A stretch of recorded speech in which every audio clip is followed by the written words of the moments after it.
Have you ever wondered what goes into a vintage garment and how it was made? Have you ever wished that you could make one but thought maybe it was too difficult? Welcome to Fashion Anatomy, where we investigate and analyze beautiful couture garments from days gone by.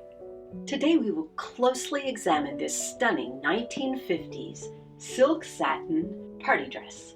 It is part of our Geneva collection. We will see what the designer wanted to express and how she did it through every stitch, tuck, and pleat. We'll examine inside the dress as well as outside, and we'll assess how difficult it would be to make something similar. The first thing we'll do is look at the silhouette. It has a fitted bodice, draped neckline that is wide, and the straps are almost off the shoulder. There is a bow going through one of the straps. The waistline seam is covered with a narrow band of self fabric, and the skirt is fitted just under the waistline and flares out to a lovely bell shape because the fullness at the bottom is pulled in with folded pleats at the side's front area. Looking at the back, we see that there is another deep pleat that is sewn to the bottom with a bow. The back neck is deeply scooped, and there is a drape at the neckline. And as you can see, the dress is a little bit small for this particular dress form. It's a particularly beautiful design with all sorts of creative touches. This dress was cut on the straight grain. There are no darts, so all of the shaping for the bust went in this draped area. And I have a feeling they started with the body here and draped up, creating these nice folds, and then they were tacked down. There are little holes where they have worn through over the years. This dress is 75 years old, or somewhere around there now, 70. And the strap is very interesting. It's got a fold here, and then this is a deep fold. So really all of this came up to a very wide strap that was folded over. And the bow is only half a bow here and half a bow here, and it's tacked down to look like a complete bow going completely through, but it doesn't. It's sewn on either side of the drape. This bias piece is about 3/8 of an inch wide, and it's sewn from the waist down, which makes the waistline look a little bit longer, and it's tacked by hand. The thread that they used, it may have just faded, but now it's kind of a gold color.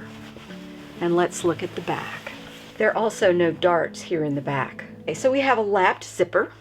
There's a shoulder seam. The back piece was actually sewn on. There is a hook and eye, and at the waist there's a hook and eye. And of course a metal zipper. I don't believe nylon zippers were used a lot back then.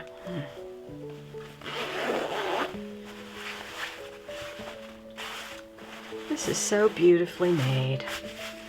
So this is an acetate or acetate rayon lining that they've backed the draped part with.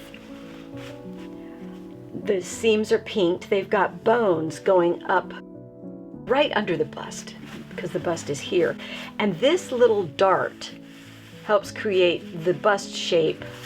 So this was made with princess seams, and I would think that this was made and then the draped part was set over it, because then they could pin it together. And you can see here the bow is sewn all the way through. It has a facing of bias, self fabric bias, and the armholes, they're actual facings.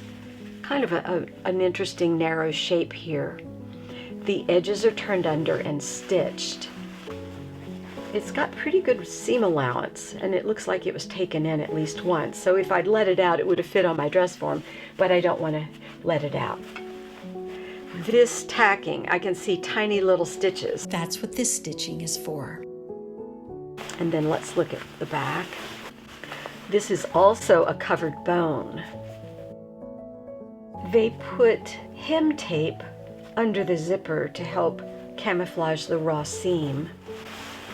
The waist is pinked and turned up with hem tape to kind of protect the seam allowance. Now let's take a look at the skirt.